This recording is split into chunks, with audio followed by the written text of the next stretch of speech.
Hi, good morning, Southeast Texas. Happy Thanksgiving to all of you. I'm Vanessa Broussard.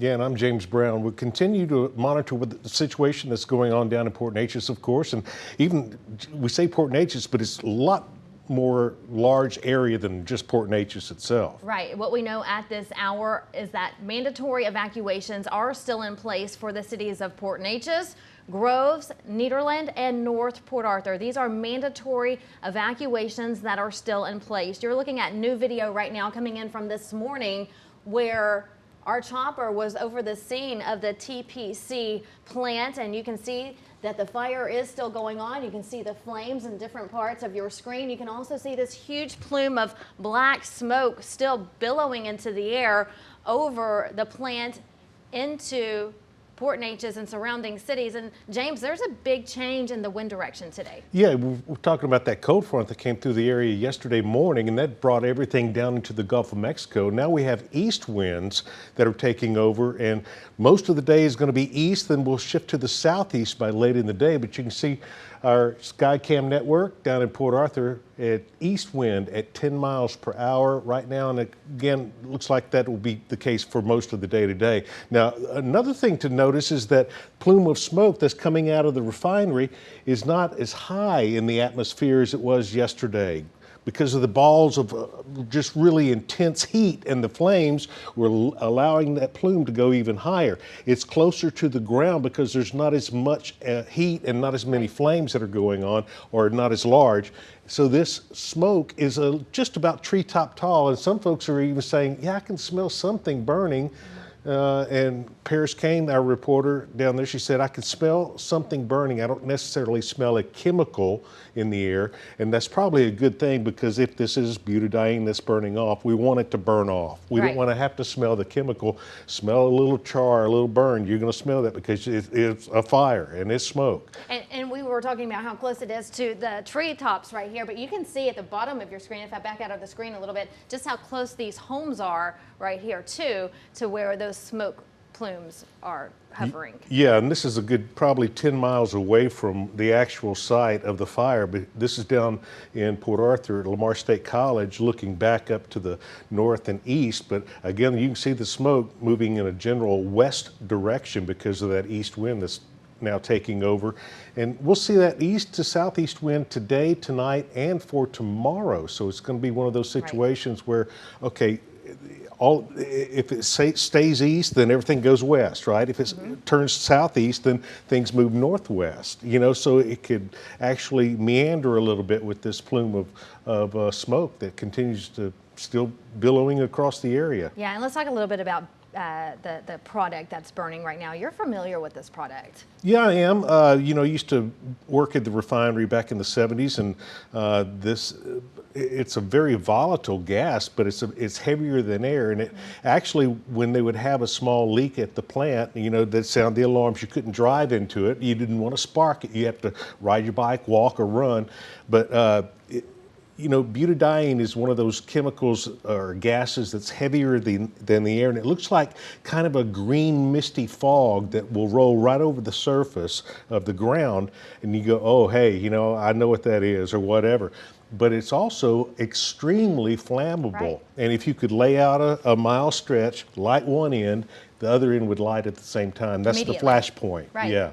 Butadiene is a colorless gas. It does smell like gasoline. So we are getting reports today, as James just mentioned, from our reporter who's there in Nederland. She's just outside the evacuation zone. She is starting to smell a little bit of that gasoline at this hour. It's used to produce synthetic rubber products like tires, and it does have some long-term exposures linked to cardiovascular disease and also cancer. So a lot of viewers are asking right now, when can we go back home? Well, this is why the mandatory evacuation is in effect right now, because of the dangers of long-term exposure. The emergency management coordinators and teams say, you know, we have to get our residents out of this area so we don't have to worry about any long-term exposure.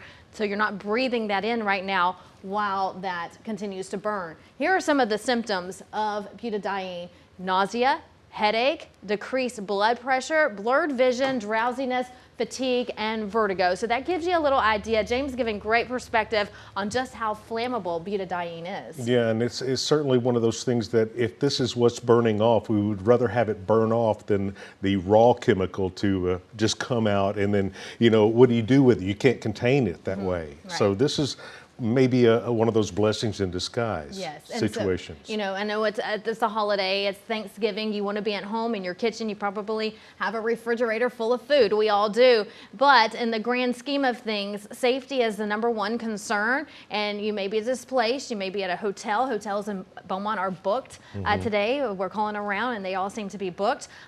Thousands of people, 55,000 people have been evacuated from their homes. So we understand that you all want to go back home. We all want to be home for the holidays. However, in the long run, you're going to be better off because you won't be home inhaling these products. Yeah, and the grand scheme of things that, Judge Jeff Maddock, he's going to keep our county safe. Right. That's the main priority for him. He says, I want to keep all of our people safe. That's the first and foremost thing. Then we'll figure out down the road what caused this thing, or whatever. But that's not the important thing. The important thing is when he issues a mandatory evacuation, there's a reason for that. Whether it's a hurricane coming, whether it's a tropical system, whether it's a plant explosion. There are reasons why he wants to issue those mandatory evacuations so you can get you and your loved ones out to a safer spot and enjoy that time. Yes. Yeah, we may have some damage to the homes and windows and things. Those can be repaired down the road. Right now, the main thing is to get out and get to a safe place and know where your loved ones are. Get together and have a Thanksgiving reunion there.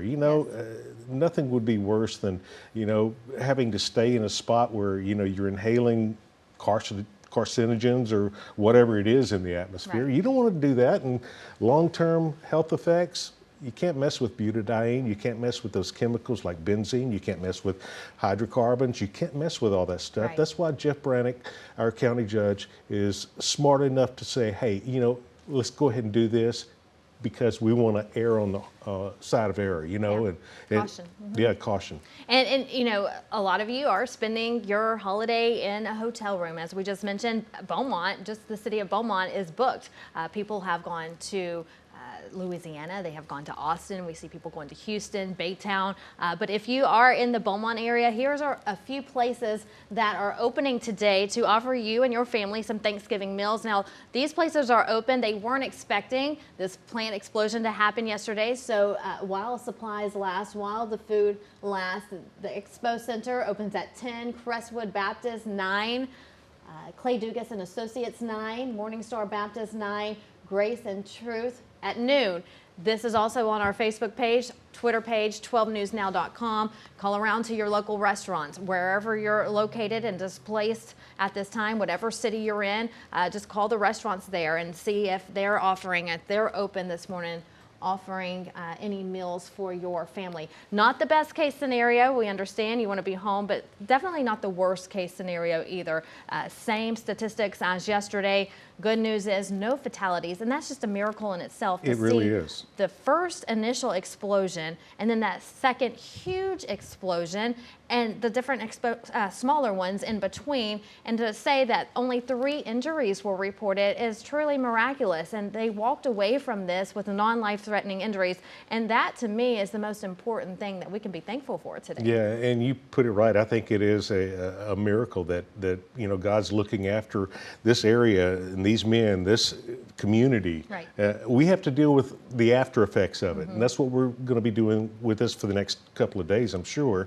Yeah. East-southeasterly winds today, and that's going to be the case for tonight and for tomorrow as well. We have another cold front that'll come in on Saturday, but I was going to show you this station over at our Lamar State College in Port Arthur, Skycam network. East winds at 5 miles per hour so far this morning. Now, I'm going to show you some more winds that are moving across Texas. Well, let me back up one. Yeah, there you go. You see the blue arrows? This is east wind at 8 miles per hour. East wind at 13 in Port Arthur. East wind at 10. East, east, east. Not from the north anymore, so it was blowing in the Gulf of Mexico. Now the wind is out of the east. And where that refinery is, you're talking about right here, and it's going, well, it's right here actually. And that is, again, going to be taking it off to the east and could eventually stay, if it stays in the easterly direction, could see some of that smoke infiltrating the Houston Metroplex. Anyway, wherever the wind takes it is where it's going to go. That's a fact of life, you know, and we're looking east, southeast winds, so it could be east over here to the west of us, and then could be off to the northwest of us as that wind shift to the southeast later on today. So again, we'll have to pay close attention to what's going on, and of course, just keep it informed right here at 12newsnow.com, of course, and download that app. That's a wonderful thing to put on your cell phone because you can get information very quickly like that. Right, immediately. So as soon as we get that information, we can send it out to you. If you have not downloaded the 12 News Now app, even if you have downloaded it and you have not signed up for our notifications, please do, because as soon as we hear anything from officials about evacuations being lifted or anything of that nature dealing with this plant explosion, we will put it out on the app, and as soon as we hit send, it goes straight to your phone and you get the notification immediately. So download the app. It's free in your app store on Apple, Android devices. Go ahead and do that now. And in the meantime, all we can tell you is that we're just waiting to hear from officials. There was originally supposed to be a press conference today. That is no longer happening. Officials tell us they will update us as new information comes in. So all we can tell you right now is the mandatory evacuations are still in effect for the cities of Groves, Port Neches, Nederland, and North Port Arthur, and we just don't know when you'll be able to go home. I know you want to. A lot of people are writing in, hundreds of people, thousands of people, 55,000 people evacuated from their homes, and everybody wants to go home, but this could take hours, this could take days, we just don't know. And there's also circulating on social media, someone said that it could be 10 days. We're not sure where that got started. Officials have not said that. A lot of rumors always start when you have a catastrophe like this. You know, you're going to get that rumor mill started. But you know, and the other thing is, I didn't know that the 12 News Now app was free. Yeah. Because Jeff Gerber charged me $25 to download it on my phone. We need to get on to him. Let's take a look at your 7-day forecast, kind of leave you with a little bit more than just smoke billowing in the air. And we're talking about today, Thanksgiving Day, our high near 70 degrees for this afternoon with mostly cloudy skies. You may get one of those passing showers. I mean, most of us won't see a drop today or tomorrow. And again, the coverage is going to be 10% or less. 74 for a high tomorrow, then 78 ahead of the next cold front on Saturday, then cooler, drier weather coming in for the first of next week. And it looks really nice by then. But you know, again, we'll see those east-southeasterly winds today, tonight, and for tomorrow. So keep that in mind wherever you live, according to Rubber Plant Road and 366. Right, and stay with 12 News as we continue to monitor the situation going on in Port Neches. Just to wrap this up real quick, mandatory evacuations are still in effect for the city of Port Neches, the city of Groves, the city of Nederland, and also North Port Arthur. Those will remain in effect until they can get a handle on this situation. And as you can see, the flames are still there. The smoke is still billowing into the air, so it's not going to be anytime soon. So wherever you are, get settled, enjoy your day, maybe enjoy the evening, because it's going to be a while before you're let back into your town. So thank you for joining us here on 12 News. And again, download the 12 News Now app for up-to-the-minute updates straight to your phone. Don't get it from Jeff Gerber. No, he'll charge you $25. Yeah, no kidding. And stick with us for the latest on the wind conditions as well. Thanks for joining us and enjoy your holiday. Happy Thanksgiving.